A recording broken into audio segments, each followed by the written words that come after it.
Bienvenue dans mon univers. Martin Luther King a dit un jour « I have a dream ». Qui ne rêve pas d'amour, de joie, de liberté? Nous laissons tous des rêves dormir dans nos tiroirs, par peur de ne pas réussir, par peur de ne pas être à la hauteur, par manque d'argent, par peur de l'inconnu. Aujourd'hui, j'ai décidé de sauter le pas en créant cette chaîne Free Women's Energy afin de vous partager mon expérience à travers des podcasts, des messages d'amour inconditionnel et de bienveillance pour vous guider sur votre chemin spirituel.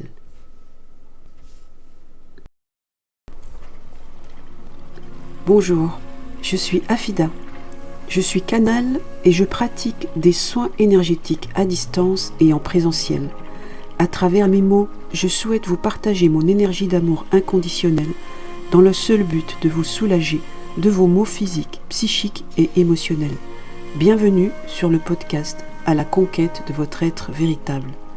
Ma devise, c'est de vous aider à trouver un équilibre intérieur, de vous accompagner dans votre processus de guérison, puis de vous guider sur votre chemin de vérité.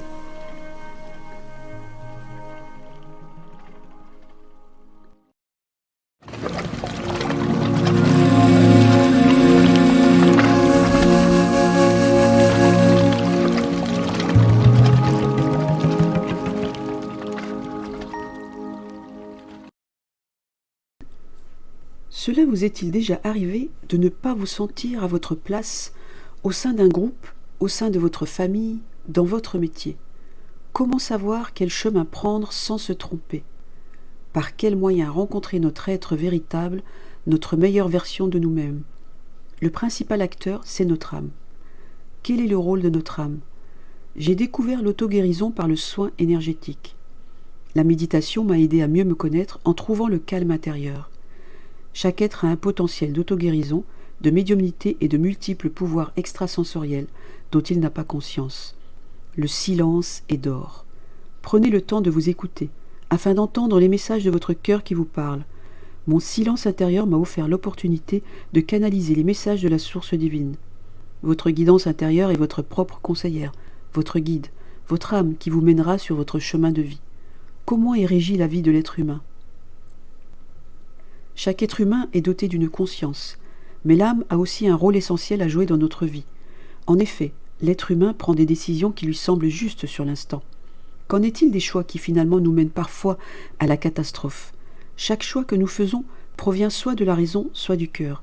Lorsque nous optons pour un choix de raison, nous prenons en compte les conditions imposées par la société ou relatives à des tierces personnes ou à des situations extérieures. En revanche, lorsque notre choix vient du cœur, c'est que nous avons écouté notre cœur. Le choix du cœur est le résultat de notre alignement avec notre moi intérieur, notre âme. L'âme nous guide dans nos choix, dans nos décisions. Elle est notre boussole, d'où l'importance de notre connexion à notre âme, notre cœur. L'âme est le centre des décisions. Elle nous montre le chemin à prendre pour nous mener vers le meilleur pour soi. Quand votre âme est en peine, alors votre esprit est en déséquilibre. Vous vous sentez perdu, en mal-être? Cela a été mon cas durant ces 7 dernières années. En 2016, j'ai commencé à m'ennuyer à mon poste de souscripteur en assurance. J'ai fait des démarches pour évoluer vers un poste de cadre, mais sans succès. Plus les années passaient, plus ma santé se dégradait. Je ne dormais plus pendant 3 jours d'affilée. Les médecins me prescrivaient des antidépresseurs, des antimigraineux, des antidouleurs pour les sciatiques, les cervicales, la lombalgie et bien d'autres maux physiques. Après plusieurs arrêts de travail répétés, le médecin traitant m'annonce « Vous faites un burn-out ». Comme j'étais de nature dynamique et active, j'ai décidé de reprendre le travail après plus de 6 mois d'arrêt maladie. Dès le premier jour de reprise, plus je me rapprochais de mon lieu de travail, plus mon corps se bloquait de la tête aux pieds. Je pensais bien faire, mais mon corps m'envoyait des signaux d'alarme afin de m'avertir que je prenais la mauvaise direction. Durant 3 jours, je continuais à me rendre au travail alors que mon corps était en souffrance. Je devais porter une attelle qui me permettait de maintenir ma rotule car je ne pouvais plus plier la jambe. Le corps humain est doté d'une grande intelligence. Il vous lance des appels pour vous alerter de l'existence d'une nécessité de libérer un ou plusieurs traumas. Ma reprise d'activité professionnelle n'a donc duré que 3 jours. J'ai donc été en long arrêt maladie. La médication chimique faisait des ravages sur mon corps et sur mon mental. Alors j'ai troqué les médicaments chimiques contre des soins en médecine douce tels que la sophrologie, la médecine traditionnelle chinoise telle que l'acupuncture. Certaines rencontres m'ont permis de découvrir la méditation, le développement personnel et le soin énergétique. Un jour, à ma première séance chez un ostéopathe kinésithérapeute en énergétique, j'ai été choquée du bond que le kiné a fait en posant ses mains sur mon dos. La décharge électrique était puissante. Cela m'a poussée à m'intéresser encore plus aux énergies. J'ai ressorti mes livres qui dormaient dans des boîtes. J'ai appris à canaliser mes énergies après plusieurs séances d'acupuncture. Même s'il m'arrivait de recevoir des soins énergétiques à distance d'une guérisseuse, j'ai préféré opérer un travail énergétique sur ma propre personne, par mes propres moyens, afin d'en ressentir les bienfaits instantanément. Rappelez-vous que l'âme a une place essentielle dans notre vie. Il est primordial que chaque individu prenne conscience que sans âme, il n'y a pas de vie. L'âme est le centre des décisions, notre boussole, notre guide. La connexion à notre âme nous offre la possibilité de trouver un sens à notre vie. L'outil qui m'a permis de me connecter à mon âme est la méditation. Grâce à la méditation, j'ai commencé par un silence intérieur qui m'a donné la chance de mieux me connaître. Par ce calme intérieur, vous avez la possibilité d'entendre les messages de votre âme. Le silence est d'or. Il vous donne l'opportunité de rencontrer votre moi intérieur, votre âme. Elle sait mieux que quiconque ce dont vous avez besoin, où vous devez vous diriger. Plus vous libérez de l'espace en vous, par la méditation, par le nettoyage énergétique, de vos mémoires karmiques, de vos mémoires transgénérationnelles, vos schémas répétitifs, vos traumas du passé, vos croyances limitantes, plus vous serez en équilibre intérieur. En outre, offrir à son enfant intérieur beaucoup d'amour, de joie et de la sérénité contribue à l'élévation de votre taux vibratoire. En effet, chaque élément, chaque individu, chaque mot que nous prononçons, chaque pensée émettent une énergie vibratoire. De ce fait, si vous souhaitez que votre âme vibre la joie, alors émettez des pensées positives. Entourez-vous de personnes qui vibrent la joie. Chacun doit prendre soin de son enfant intérieur, comme le jardinier prend soin de ses plantes en leur apportant tout son amour, en taillant ses herbes sèches, en les arrosant. Toute chose, toute personne nécessite de l'amour inconditionnel.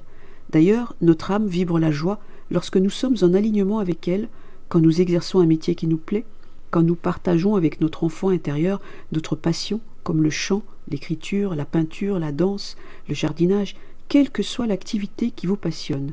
Je veux vous faire comprendre que notre vie entière tourne autour de notre âme, qui est essentielle à notre bonheur. Si vous mettez du cœur à l'ouvrage, le résultat est positif, meilleur. Donc l'âme agit, la magie, avec amour pour nous offrir le meilleur. Cela veut dire que nous améliorons des choses ou des situations grâce à l'amour que nous donnons dans tout ce que nous faisons, pensons et disons. C'est la magie de l'amour qui met en valeur les choses, les gens permettant l'élévation de votre taux vibratoire. L'amour est donc une énergie.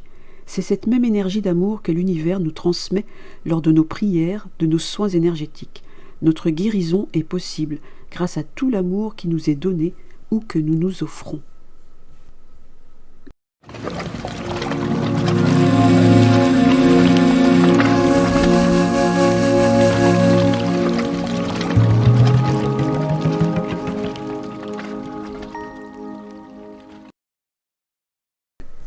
Comment se donner de l'amour? Tout simplement, par de petites attentions bienveillantes et sans jugement envers soi-même. Offrez-vous du temps pour votre bonheur, votre bien-être. Accordez-vous un instant de plaisir en pratiquant une activité ou une passion qui vous fait vibrer. Cet amour que vous recevez en retour est une marque de respect envers vous. Soyez dans la gratitude de tout cet amour que vous recevez. Ce n'est pas une marque d'égoïsme de prendre un temps pour soi. C'est une hygiène de vie, d'amour pour soi. Comment aimer autrui si on ne s'aime pas soi-même?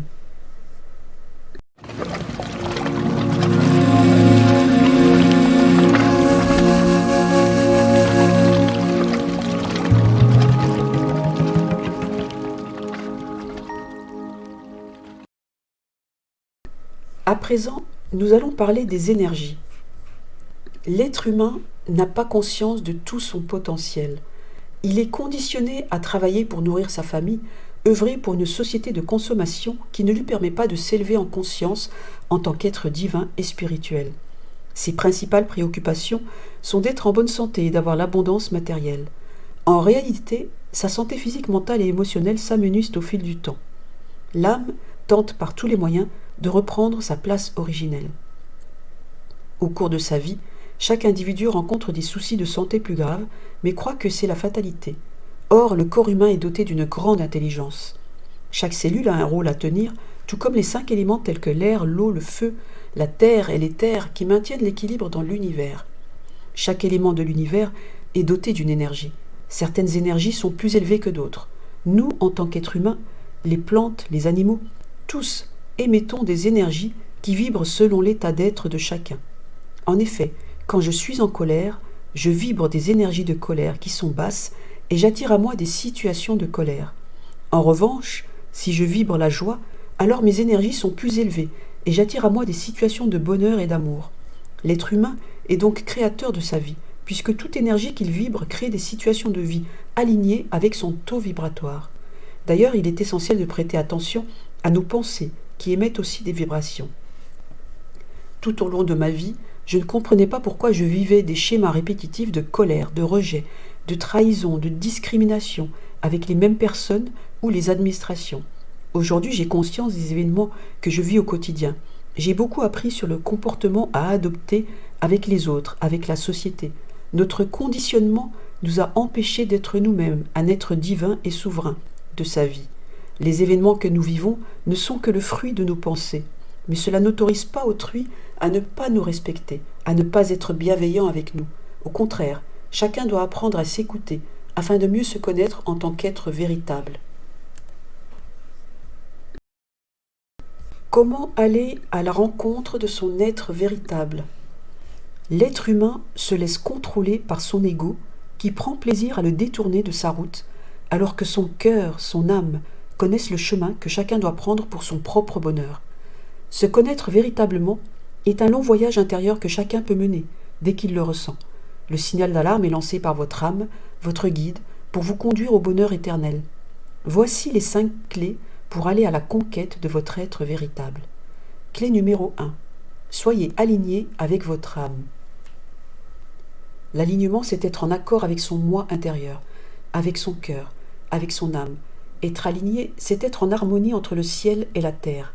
Tous les chakras sont alignés pour offrir un équilibre au niveau énergétique, mental, corporel et spirituel. Nos énergies yin et yang sont en équilibre. Cette équité entre notre part féminine et notre part masculine favorise notre équilibre intérieur. Et c'est dans ce calme intérieur que notre âme s'exprime au travers de sensations, de visions, de messages clairaudients, d'odeurs. Quand on est en alignement, on est en unicité avec l'univers, avec soi. On est uni vers soi, car la lumière divine est en soi, cette énergie d'amour inconditionnel qui nous habite et qui n'a qu'un seul dessein, rayonner de l'intérieur vers l'extérieur, afin d'offrir au monde sa lumière d'amour universelle.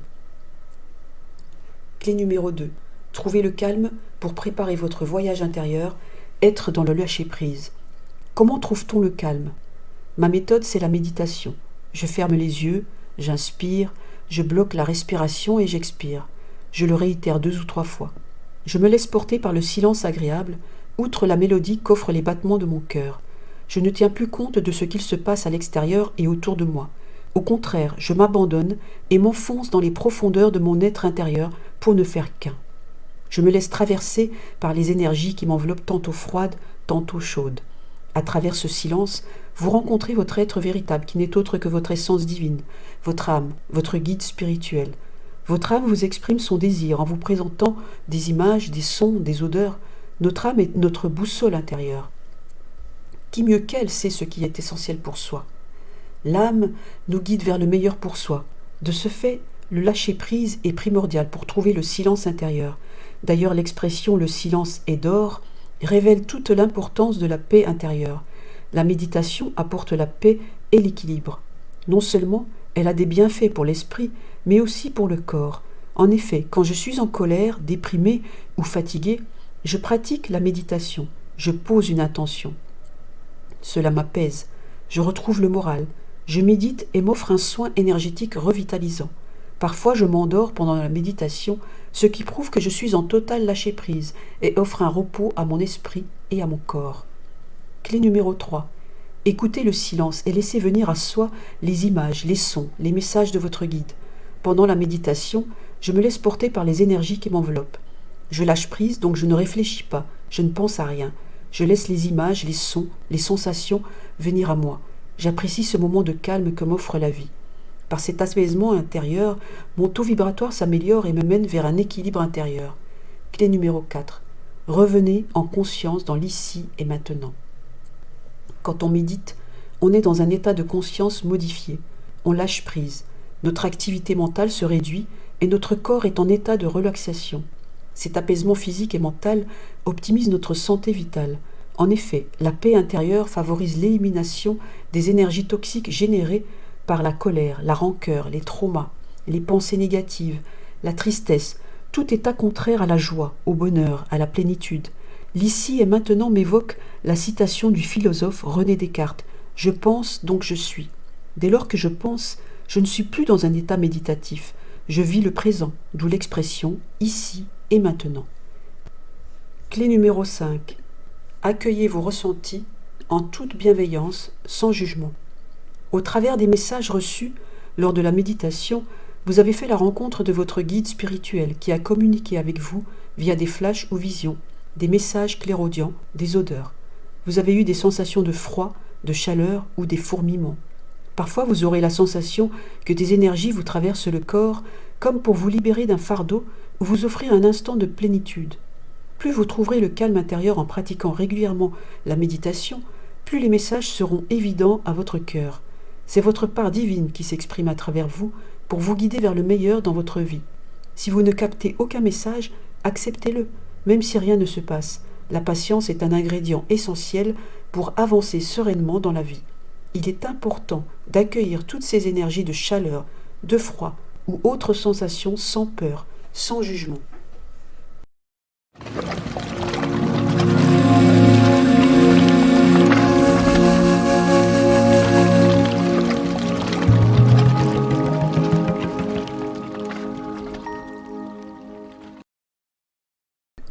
Pourquoi parler de jugement? Car l'être humain a tendance à être dur avec lui-même. Il se juge sans cesse sévèrement. Il prête une grande attention au regard des autres. L'être humain est conditionné depuis son plus jeune âge sur sa valeur humaine, son intelligence, ses capacités, ses points forts, ses points faibles.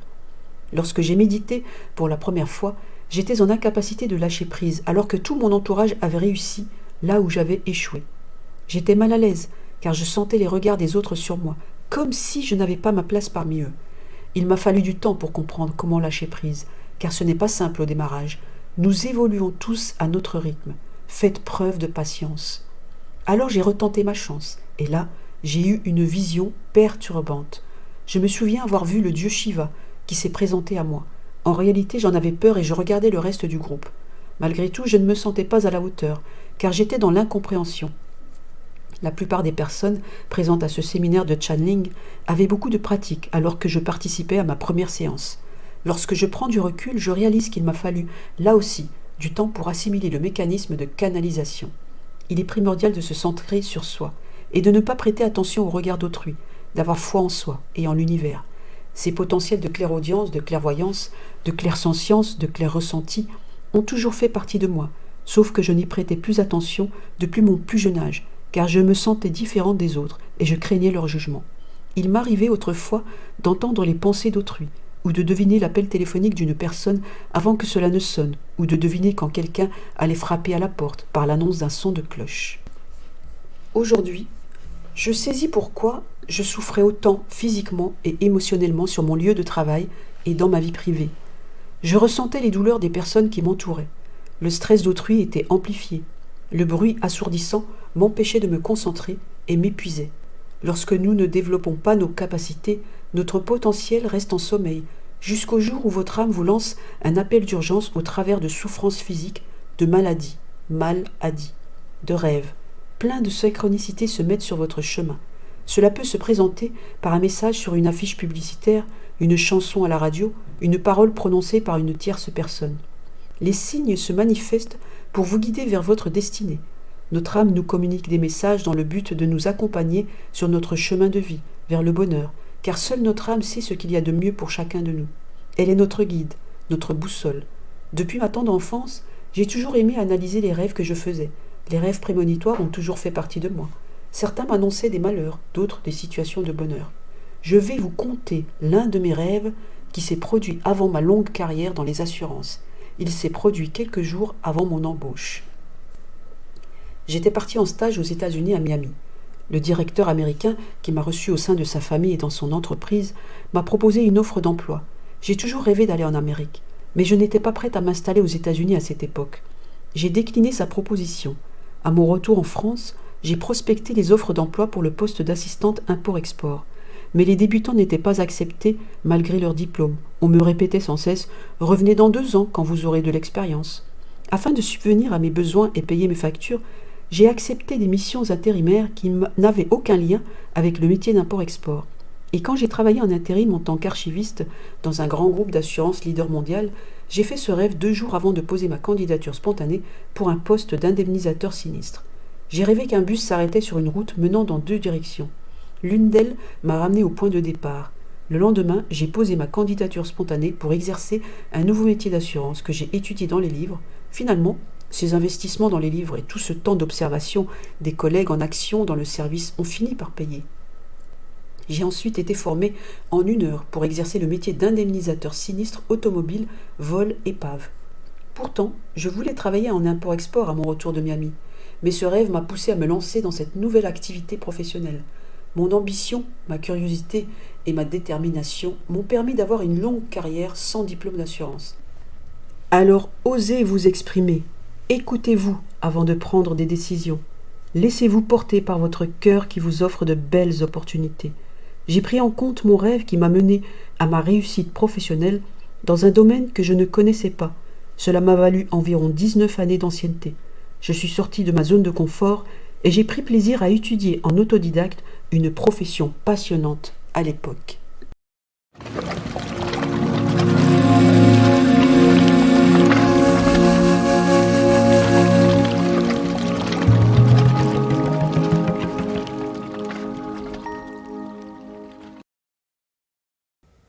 Il est important de retenir que notre âme joue un rôle essentiel dans les choix que nous faisons, quel que soit le domaine. Notez aussi que notre alignement avec notre âme nous mène vers la bonne direction. Soyez à l'écoute de votre âme, qui vous murmure dans ce silence intérieur le chemin à emprunter vers le bonheur. Nous sommes arrivés à la fin de ce podcast qui, j'espère, vous éclairera sur votre chemin. Je vous remercie du fond du cœur pour votre écoute et vous dis à bientôt pour un prochain podcast. Prenez soin de vous.